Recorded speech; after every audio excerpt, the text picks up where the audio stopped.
Hello বন্ধুরা, good morning, back to my channel. তো তোমরা কেমন আছো? অবশ্যই তোমরা খুব খুব ভালো আছো, আর আমিও ভালো আছি। তো চলে এসেছি রান্নাঘরে। তা আমাদের মেয়েদের তো সকালেই জানো, সকালে উঠেই বাসি কাজ বাজ সেরে চলে আসতে হয় রান্নাঘরে। তো ছেলে অফিস যাবে, তার জন্য রান্না বসিয়ে দিচ্ছি। হয়ে গিয়েছে আমার ভাত। আর দেখো, দেখে তো বুঝতেই পারছো এটা কি মাছ। হ্যাঁ বন্ধুরা, এটা হচ্ছে ইলিশ মাছ। তো ইলিশ মাছ খেতে ভালোবাসো না এমন কেউ নেই, আর যদিও কেউ না বাসে সেটা হচ্ছে রেয়ার। তা বন্ধুরা, প্রথমে বলি, তোমরা যে যেখান থেকে ভিডিওটা দেখছো একটা লাইক দিয়ে দেখা শুরু করো।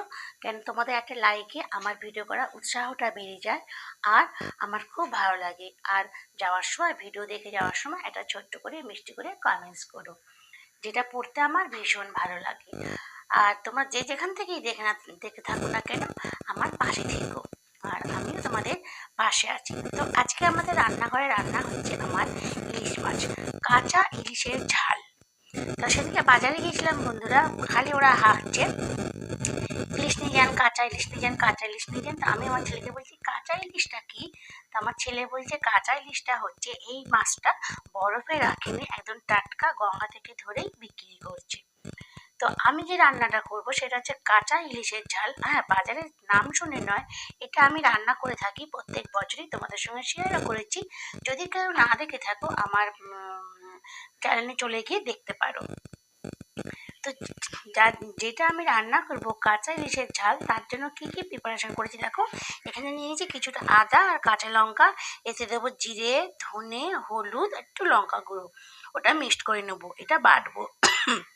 আর দেখো, নিয়ে নিয়েছি কিছুটা সর্ষে আর পোস্ত, দেখে বুঝতেই পারছো, কালো সর্ষে আর পোস্ত। হ্যাঁ বন্ধুরা, এই ইলিশের ঝালটা কালো সর্ষেতেই জমবে। আর এই মাছটা আমি রান্না করব একবারেই সর্ষের তেলে। এটা কোনো সাদা তেলে ভালো লাগবে না বন্ধুরা, এটা সর্ষের তেলেই টেস্ট একদম জমে যাবে। তো চলো দেখে থাকো আমি আজকে কাঁচা ইলিশের ঝাল কিভাবে রান্না করি। তো তোমাদেরকে একটু বলে দিই বন্ধুরা, দেখো মাছটাকে প্রথমে ধুয়ে বেছে পরিষ্কার করে নিয়েছি। আর দেখো, এখানে আমি মাখিয়ে নেবো নুন আর হলুদ, মাখিয়ে আর এগুলো বেটে আমি ফিরে আসব। তো বন্ধুরা, এই মশলাটাকে আমি প্রথমে সর্ষের তেলের ওপর কষবো, কষার পর টেস্ট মতো নুন দেবো, তোমরা তোমাদের টেস্ট মতো নুন দিও। তারপর যখন ঝোলটা ফুটবে, এই কাঁচা মাছটাই আমি ছেড়ে দেবো, কোনো রকম ভাজবো না। মাছটা যখন সেদ্ধ হয়ে যাবে, তখন একটু সর্ষের তেল ছড়িয়ে নামাবে। বন্ধুরা, এই কাঁচা ইলিশের ঝাল দিয়ে তোমরা রুটি, ভাত সবটাই খেতে পারো। আর আজকে একটু চাল তোমরা বন্ধুরা বেশি নিও, যেদিন তোমাদের রান্নাঘরে এই কাঁচা ইলিশের ঝাল রান্না করবে সেদিন একটু চাল বেশি নিও, নাহলে কিন্তু ভাতে তোমাদের কম পড়ে যাবে। এই কাঁচা ইলিশের ঝাল দিয়ে তোমরা এক থালা ভাত খেয়ে নিবে। তাই জন্য বলছি, যেদিনকে তোমরা এই কাঁচা ইলিশ রান্না করবে সেদিন তোমরা একটু চাল বেশি নিও, নাহলে কিন্তু ভাতে কম পড়বে। তো চলো, আমি এখন এটা নুন হলুদ মাখিয়ে আর মশলাটা রেডি করে ফিরে আসি। দেখো বন্ধুরা, আমি ফিরে এলাম। ফিরে আবার দেখো, মাছগুলো আমি নুন আর হলুদ মাখিয়ে কিছুক্ষণ রেস্টে রেখে দিয়েছিলাম, যাতে করে মাছগুলোর ভেতরে নুন আর হলুদটা ঢোকে। আর দেখো, আমি সর্ষে পোস্তটাও বেটে নিয়েছি। আর এখানে দেখো বেটে নিয়েছি আদা, কাঁচা লঙ্কা, জিরে, ধনে গুঁড়ো আর একটু লঙ্কা গুঁড়ো, হলুদ গুঁড়ো, মিক্সিতে বেটেছি। আর এটা বেটেছি দেখো শিলপাটায়। এই দেখো, এখনো শিলপাটা পড়ে আছে। তোমরা সকলেই জানো যে শিলপাটায় মশলা বাটলে তার টেস্ট হয় দুর্দান্ত। তাই জন্য আমি সর্ষে পোস্ত বা সর্ষে জাতীয় কিছু বাটাবুটি করলে আমি শিলপাটাতেই বেটে নিই। আর দেখো, এখানে দিয়ে দিয়েছি আমি কিছুটা সর্ষের তেল। যেহেতু তোমাদের বলেছিলাম যে এই মাছটা সর্ষের তেলেই করবে, তাহলে দুর্দান্ত টেস্ট হবে। আর বন্ধুরা, এই রেসিপিটা আমার মতন একবার বানিয়ে খেয়ে দেখো, ভাতে তোমাদের কম পড়বে, তাই চাল একটু বেশি নিও। তো চলো আমি রান্নাটা করি। বন্ধুরা, সর্ষের তেলটা অলরেডি রেডি হয়ে গেছে। তো আমি দেখো, এই যে মশলাটা বেটে রেখেছিলাম, এটা আদা, কাঁচা লঙ্কা, জিরে, ধনে গুঁড়ো, হলুদ গুঁড়ো আর কিছুটা লঙ্কা গুঁড়ো, এটা আমি এখন রেডি তেলটা ছেড়ে দেবো।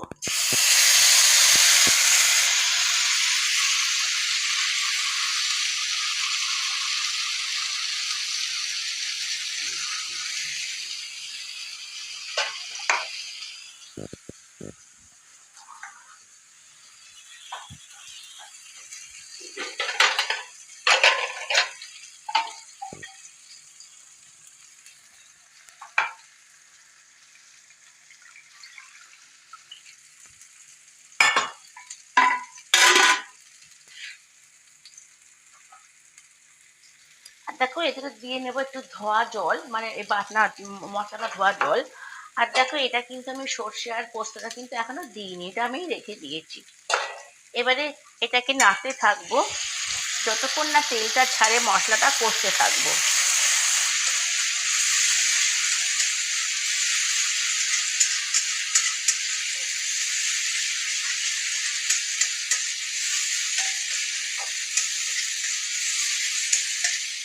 আমি ততক্ষণই নাড়ছি যতক্ষণ না তেলটা মশলাতে ছেড়ে দিচ্ছে।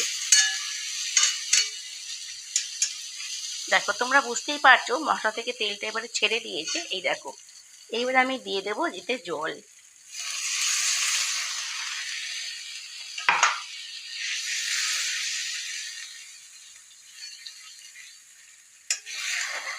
যদি কেউ লাইক দিতে বন্ধুরা ভুলে যাও তাহলে প্লিজ একটা লাইক দিয়ে দেখা শুরু করো।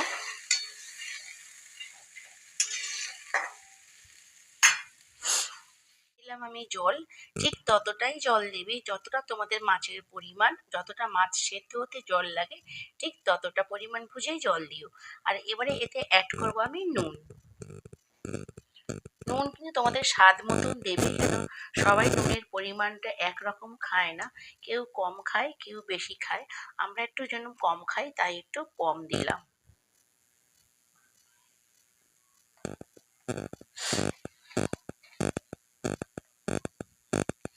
এরকম মাছ রান্না করলে বন্ধুরা তোমাদের বারবার বলছি, ভাত কিন্তু একটু চাল কিন্তু একটু বেশি নিও, কিন্তু ভাতে কম পড়বেই। আমি ফেরত এলাম, ঝোলটা ফুটে গিয়েছে, দেখতে পাচ্ছ কত সুন্দর ফুটছে। এইবারে এতে আমি অ্যাড করব এই যে সর্ষে পোস্তটা বেটে রেখেছিলাম এইটা। এইটা হচ্ছে বন্ধুরা বাঙালির একটা সাবেকিয়ানা রেসিপি, কাঁচা ইলিশের ঝাল। তোমরা যারা খাওনি এখন পর্যন্ত তারা এইভাবে বানিয়ে খেয়ে দেখো, একদম তোমরা এটা দিয়েই ভাত খেয়ে ফেলবে আর তোমাদের কিচ্ছু লাগবে না।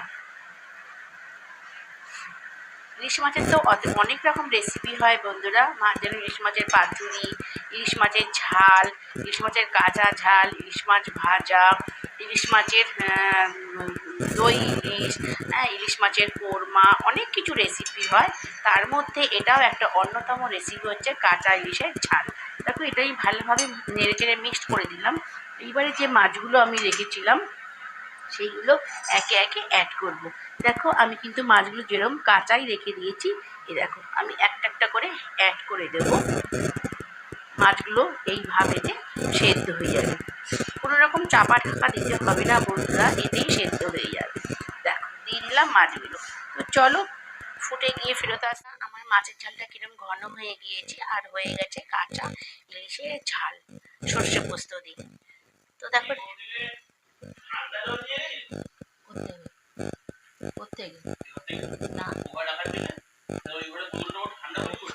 ফ্রিজে আমি সকালে খেয়ে দেখেছি ঠান্ডা। আমি সকালে খেয়ে দেখেছি, আমার ফোন কনফার্ম করছিল, ফোন ধরতে পারছিলাম না। বন্ধ করে দিয়েছিলাম তো 12:30টার সময়, তারপরে ওটা 3টের সময় চালিয়েছি আবার। আর তুই 4টের সময় বন্ধ করে দিতে বললি। হ্যাঁ ওয়েদার কেরম ভিজে ওয়েদার, তুই এসে চালিয়েছিস। তো দেখো বন্ধুরা যেহেতু হয়ে গেছে, এবারে আমি একটু সর্ষের তেল দেখো উপর দিয়ে ছড়িয়ে দেবো।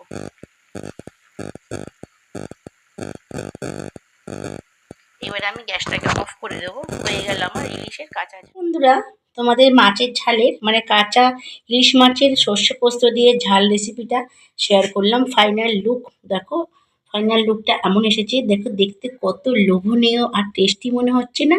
হ্যাঁ খেতেও কিন্তু এমনই হয়েছে। তা এটা তোমরা ভাত রুটি, দেখো গ্রেভিটা কত ঘন হয়েছে, তোমরা কিন্তু এটা ভাত রুটি সবার সঙ্গে খেতে পারো। আর এইরকম মাছের ঝাল রেসিপি রান্না করলে, এই রেসিপিটা রান্না করলে ভাতের চাল কিন্তু কম পড়বেই, তাই জন্য তোমরা একটু কিন্তু চাল বেশি করে নিও, তাহলে খেতে বসে কিন্তু আধপেটা খেয়ে উঠে যেতে হবে। তো ফাইনাল লুকটা দিয়ে তোমাদের সঙ্গে ভিডিওটা শেষ করলাম। কেমন হয়েছে অবশ্য বলো। আবার দেখা হবে তোমাদের সঙ্গে এটা কোনো নেক্সট ভিডিওয় নতুন ব্লগ নিয়ে। ততক্ষণ তোমরা ভালো থাকো, সুস্থ থাকো, সাবধানে থাকো। তো টাটা, বাই বাই।